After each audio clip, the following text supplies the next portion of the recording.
Hello everyone, welcome to my channel. So continuing with the chapter that is force and pressure, today we'll discuss about the summary of the chapter, that is what you have learned in this chapter. So I have discussed the whole chapter in the form of videos also.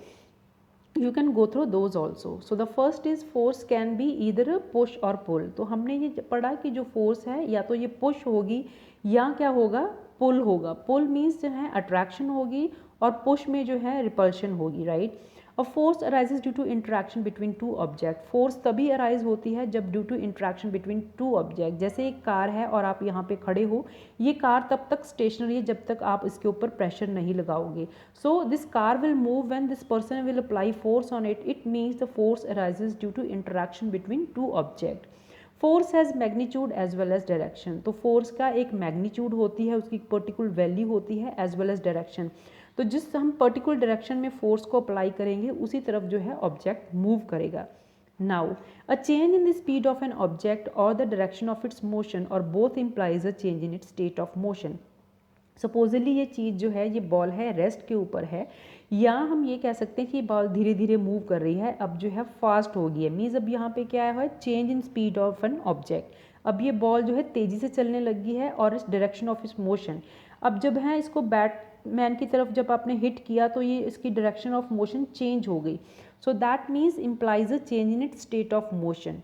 तो change in speed हो जाना या change in direction हो जाना both क्या imply करती हैं, change in it state of motion. So what is change in state, what is state of motion.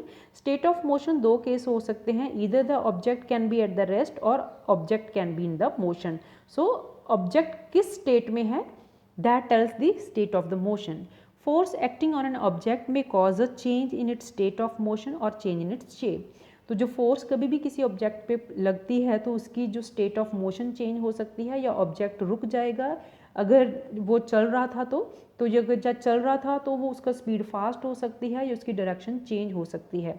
और उसकी चेंज इन शेप भी हो सकती है, जैसे कि आप स्प्रिंग के ऊपर शेप जो है फोर्स लगाते हैं तो वो एकदम से सिकुड़ जाता है.